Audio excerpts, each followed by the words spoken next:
आय गुरवे नमः।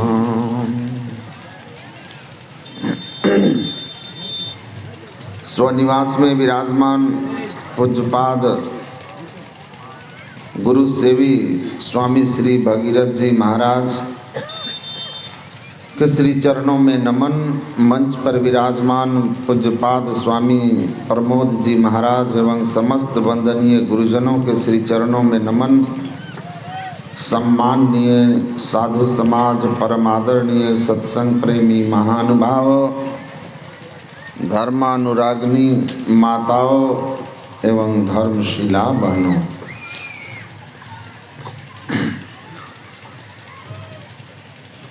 हम लोग परमात्मा के स्वरूप के संबंध में पाठ और प्रवचन सुन रहे हैं। परमात्मा के संबंध में हम लोगों ने सुना, और शरीरम शरीरे स्वनवस्थे स्वस्थितम महानतम विभुमात्मानम मत्वा धीरो न शोचति।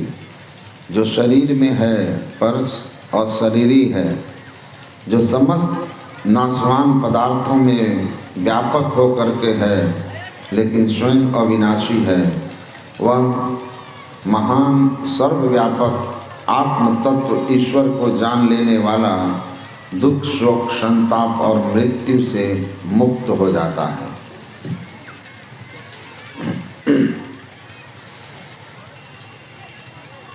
परमाराध्य सद्गुरु महाराज कहते हैं, पीयू व्यापक सर्वत्र। परमात्मा सब जगह है और सब जगह ही नहीं है, सब जगह को भर के सबसे परे, प्रत्येक परमाणु अणु लघु दीर्घ सर्व तनु प्रभु जी व्यापक जनु गगन रहाही। स्वामी राम जी महाराज कह रहे थे, आकाश आकाश जैसे ग्रह नक्षत्र सबको अपने अंदर समा लिया है और सब में व्यापक होकर के सबसे परे आकाश अनंत होकर के है। गुरु महाराज कहते हैं उसी तरह परमात्मा प्रकृति के कण-कण को भर के प्रकृति से परे है। स एष नेति नित्यात्मा अग्राह्यो न ही ग्राह्यते अश्रियो न ही श्रियते असंयो न ही संयते। वेदांत कहता है वह परमात्मा जो प्रकृति के कण-कण को भर के प्रकृति के परे है,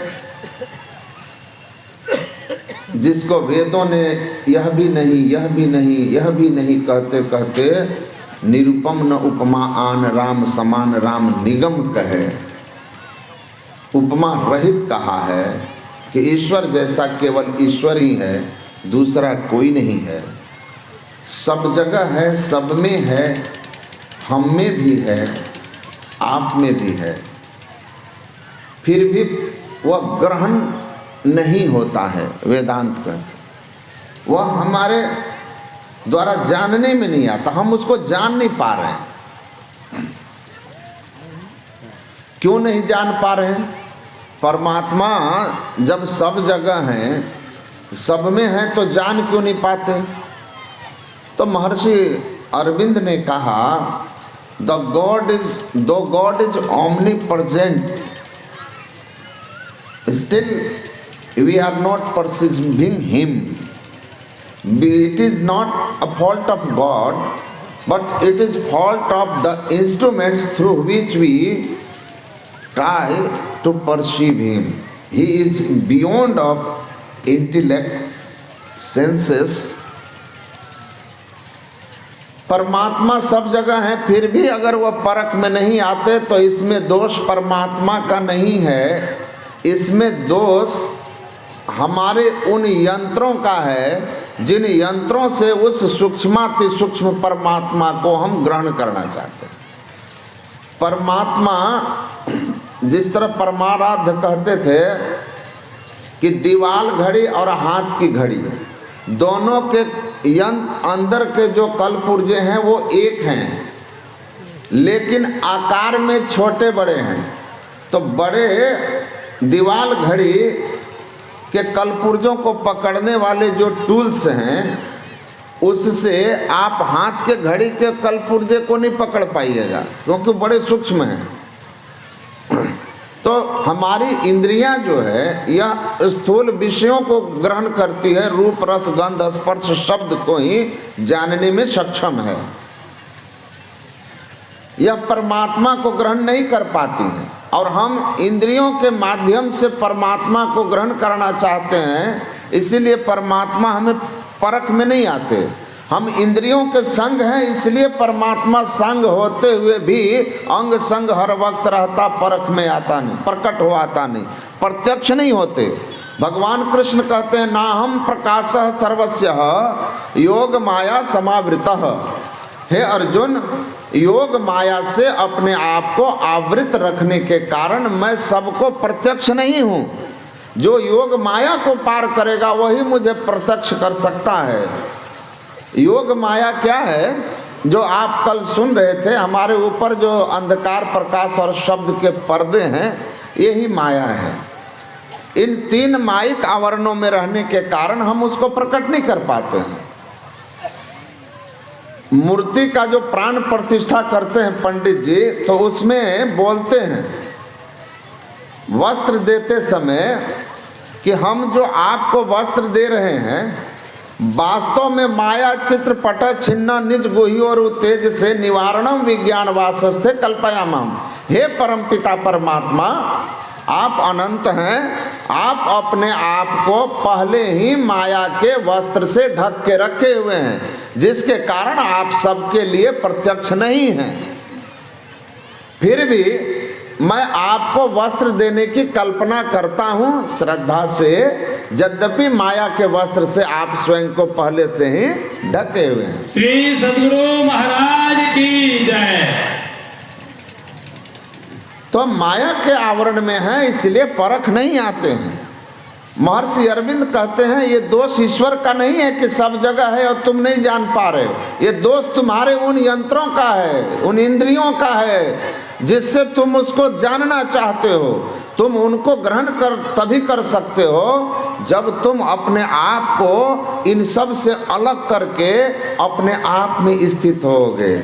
चेतन आत्मा जड़ का संग छोड़कर जो पहचानती है उसको ईश्वर दर्शन कहते हैं, ईश्वर दर्शन कहते हैं। तो उस परमात्मा को जानने के लिए गुरु महाराज कहते हैं मेधा मन संग जेते दर्शन, मेधा मन संग जेते पर्सन। मन बुद्धि के इंद्रियों के साथ जो दर्शन होगा माया का दर्शन होगा, जो भी ग्रहण होगा माया ग्रहण होगा। दिव्य दृष्टि हो से जो दर्शन, दिव्य अंग का हो जो पर्सन, सब माया में दर्शन पर्सन। दिव्य दृष्टि से भी दिव्य माया का दर्शन होगा। अर्जुन ने दिव्य दृष्टि से भगवान कृष्ण के दिव्य रूप को देखा, लेकिन अर्जुन को मुक्ति नहीं हुई, इसीलिए स्वर्ग मिला, पर स्वर्ग और स्वल्प अंत दुखदाई। स्वर्ग मोक्ष नहीं है, मुक्ति का स्थान नहीं है। स्वर्ग आवागमन से चक्र के छुड़ाने वाला स्थान नहीं है। आवागमन के चक्र से छूटने वाला स्थान वह है जो मन बुद्धि के पड़े जड़ के सब आवरणन पारा। गुरु हरि कृपा से अस जो होई में ही दर्शन पावे सोई। जो अंतर साधन करते हुए गुरुमुख घट ही माही परख पावे सही। अपने अंदर में साधना गुरु की युक्ति से करता हुआ, जिन साधनों का संत में मत में बार बार वर्णन किया जाता है, जो वेद उपनिषद गीता रामायण पुराण वेद बाइबल सबके द्वारा प्रमाणित किया गया है कि आप चेतन आत्मा हैं जो शरीर इंद्रियों के संग हैं, जिनके संग रहने के कारण आपको परमात्मा का बोध नहीं होता, अपना भी स्वरूप का बोध नहीं होता, और जिसके कारण आप जन्म मरण के दुसह दुख को भोगते हैं। ऐसी भक्ति आपको करनी है जिस भक्ति से आप शरीर इंद्रियों से छूट जाएं। स्वस्वरूप अनुसंधानम भक्तिरित्यभिधीयते। भक्ति उसका नाम है, सार भक्ति, जिससे हम अपने स्वरूप को प्राप्त कर लेते हैं, अपने आप की पहचान कर लेते हैं। और जिसने अपने को जाना, आत्म आपको आप ही परखे। अपने तय से परमात्मा का ज्ञान होगा। इसलिए खुद को शरीर इंद्रियों से मुक्त करना है, ये साधना है। जैसे शरीर इंद्रियों से मुक्त हो जाएंगे आप, कैवल्य दशा में हो जाएंगे, आपको आत्मदृष्टि खुल जाएगी। अकह दरिया जिन केवल जाना सोई नर साहिब पहचाना। जिसने भी कैवल्य दशा को प्राप्त किया है वो परमात्मा को प्राप्त कर लिया। उसके लिए परमात्मा कहीं छिपे नहीं होते। सर्व खल विंदम ब्रह्म ओम ईशावास्यमिदं सर्वम यद किंचित जगत्याम जगत। संपूर्ण जगत उसके लिए ब्रह्ममय हो जाता है। जित देखो तित श्याममयी है। सिया राममय सब जग जानी। करहु प्रणाम जोर जुग पानी। जड़ चेतन जग जीव जत सकल राममय जानी। गोस्वामी तुलसीदास कहते हैं जड़ चेतन जितने जीव हैं सब परमात्ममय हैं, सब में परमात्मा है। मैं इसको जान लिया, समझा में ही लखा नमूना। बात है सतहित की। गुरु महाराज कहते हैं मैंने साधना की, मानस जप, मानस ध्यान, ज्योति और नाद योग की आत्मदृष्टि प्राप्त कर लिया और मैंने नमूना देख लिया कि जो संत महापुरुष सदग्रंथ परमात्मा के स्वरूप के संबंध में कहते हैं कि कहूँ एक तिल नहीं खाली, सब में है, सब जगह है, अनंत है, उसको मैंने साधन करके देखा, समझा, अनुभव किया। सत्संतन की सदयुक्ति यही से भवबंधन दूर सही होता में ही शंका न रही। सत सत्य कहा सत संतों ने। यह शंका तब मिटती है जब भिद्यते हृदय ग्रंथि छिद्यन्ते सर्व संशया छियन्ते चास कर्माणि तस्मिन् दृष्टा पड़े बरे। जड़ और चेतन की ग्रंथि जब खुलती है, आत्मदृष्टि होती है, तब परमात्मा की सर्वव्यापकता और अनंतता का बोध होता है और सारे संशय दूर हो जाते हैं। बोलिए श्री सद्गुरु महाराज की जय। अभी हम लोग श्रवण कर रहे थे अंतर्राष्ट्रीय प्रवक्ता पूज्य स्वामी सतप्रकाश जी महाराज से। अब मैं प्रार्थना करना चाहूँगा सिद्धपीठ कुप्पाघाट आश्रम से पधारे हुए पूज्य स्वामी पूज्य स्वामी निर्मलानंद जी महाराज से हमारे भक्तों को प्रवचन पीयूष के द्वारा उपदेश देंगे। श्री सद्गुरु महाराज की